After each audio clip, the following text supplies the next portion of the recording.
ಕಳೆದ 2 ದಿವಸ ಹಿಂದೆ ನಾನೊಂದು ರೂಪೇಶ್ ರಾಜನ್ ಅವ್ರ ಬಗ್ಗೆ ಒಂದು ವಿಡಿಯೋ ಮಾಡಿದ್ದೆ. ಅದರಲ್ಲಿ ಅವ್ರ ಬಗ್ಗೆ ನನಗೆ ಸಾಕಷ್ಟು ಬೇರೆ ಕಡೆಯಿಂದ ರಾಂಗ್ ಇನ್ಫಾರ್ಮೇಶನ್ ಬಂದಿತ್ತು. ಮತ್ತೆ ಬ್ರದರ್ ಇವತ್ತು ಬಂದಿದ್ದಾರೆ, ನನ್ನ ಹತ್ರ ಕೂತಿದ್ದಾರೆ, ನನ್ನ ಜೊತೆ ಕೂತಿದ್ದಾರೆ.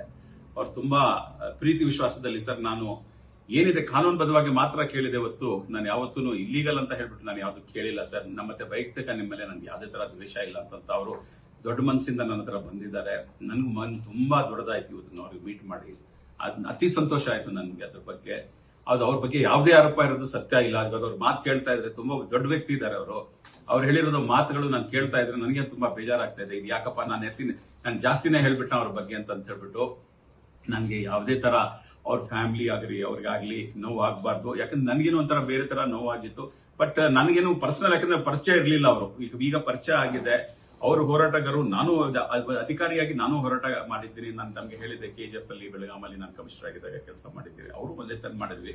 ಈಗ ನನಗೆ ಇವತ್ತಿಂದ ರೂಪೇಶ್ ರಾಜಣ್ಣ ನನ್ನ ತಮ್ಮ, ಕನ್ನಡ ಹೋರಾಟ ಸಂಘಟನೆಗಳ ಬಗ್ಗೆ, ಕರ್ನಾಟಕ ಬಗ್ಗೆ ಆಗ್ಲಿ, ಕನ್ನಡ ಉಳಿಸೋದ ಬಗ್ಗೆ ಆಗ್ಲಿ, ನಾನು ಜೊತೆಗೆ ನಂದು ಎಲ್ಲಾ ಸಪೋರ್ಟ್, ಎಲ್ಲಾ ತರ ಪ್ರೀತಿ ವಿಶ್ವಾಸ ಸಪೋರ್ಟ್ ಏನು ಅವರೇ ಸಪೋರ್ಟ್ ಮಾಡ್ತಾರೆ, ಜನ ಸಪೋರ್ಟ್ ಮಾಡ್ತಾರೆ. ನನ್ನ ಪ್ರೀತಿ ವಿಶ್ವಾಸ ಮತ್ತೆ ನನ್ನ ಆಶೀರ್ವಾದ ಅಂತೂ ಯಾವತ್ತೂ ರೂಪೇಶ್ ಜೊತೆ ಇರ್ತದೆ.